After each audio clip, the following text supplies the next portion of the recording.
All right, good evening. Thank you for joining. Good to have you guys here. Still trying to get things set up just a little bit. Try to bear with me if you can.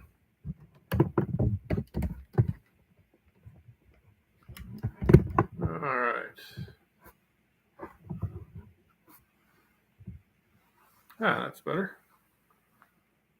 Oh, I guess I don't have a.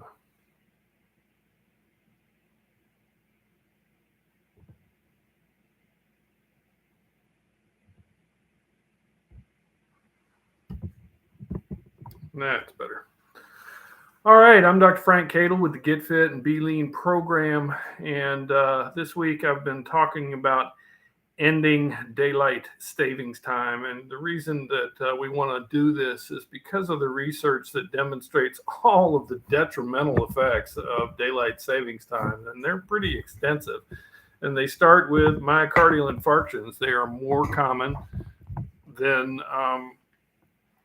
in the week following the initiation of daylight savings time than they are at any other point in the year. And it's the same thing with traumas from automobile accidents, traumas from home accidents. There's a number of different studies. Initially, some of the stuff was proposed as energy saving approaches to decrease the use of heat and light in commercial buildings and that kind of stuff. That doesn't seem to pan out.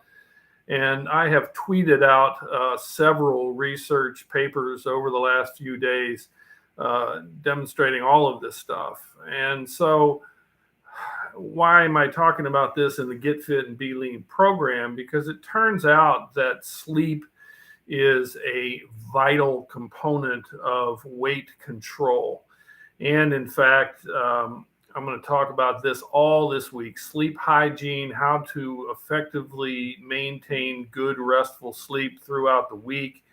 And what I want to do is focus on different, just simple steps that people can take. It's really unbelievable how many questions I get, how many patients that I talk to who don't sleep well, and yet they don't know the simple steps that they can take. And of course, by the time they get to a physician, a lot of them are looking to try and get some medication. But the medications we have for sleep are either not terribly effective or really habit forming and have a lot of bad side effects. So I always recommend sleep hygiene first. But really, what's the point of telling people to sleep regularly if every 6 months their schedule's getting changed by an hour?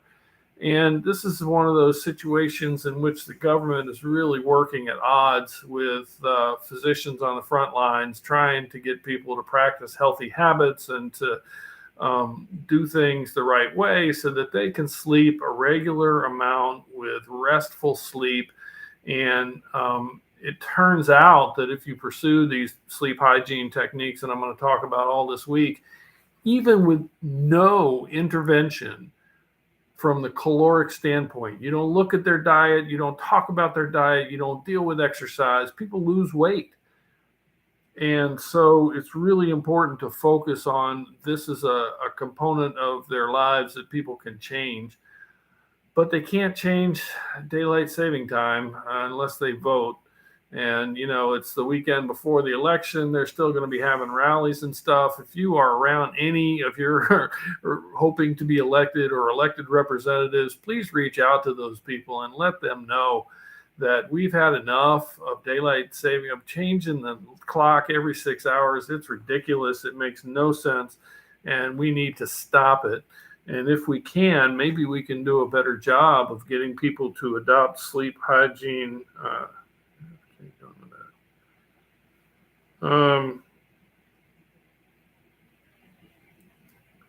So yeah, I'm going to have to get some more monitors to help me out with my TikTok account because it appears that the trolls are taking over the asylum there.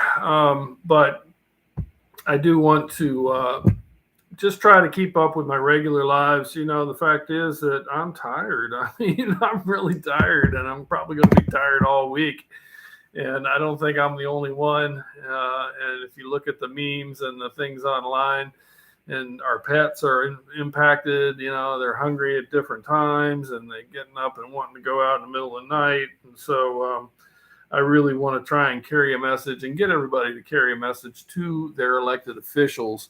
And those are the people that we really need to talk to and say, who is it that's speaking in defense of daylight saving time? There isn't anybody that wants it.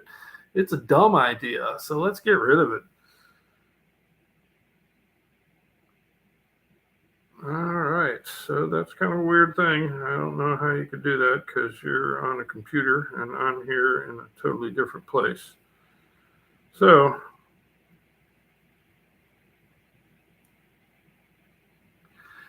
anyway, so all this week I'm going to talk about steps that you can take to help regulate your sleep, things you can do that are available to you immediately, don't require any prescriptions, just like the Get Fit and Be Lean program. I lost more than 20% of my body weight. I lowered my systolic blood pressure by 20 millimeters of mercury, my cholesterol by 20 points. I lost more than 5 inches off my waist. And I did all of that without any medications. I didn't buy any equipment. I didn't get any memberships or subscriptions. And sleep hygiene is very much like that. If you pursue good sleep hygiene, you can do it pretty cheaply. And it can have a pretty significant impact in your feeling of well-being, and that makes it a lot easier to attempt to pursue weight control. So trying to make sense. Yeah, it's pretty hard when you're tired.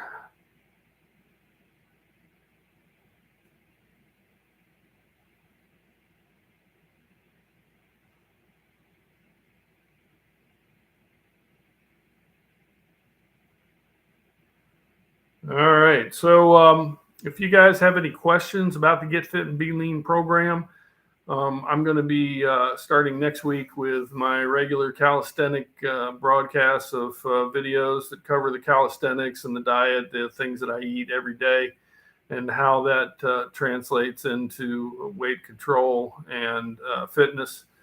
So I hope that you'll join me, but I'm not going to stay on too long because my clock is telling me that it's later than it really seems to be.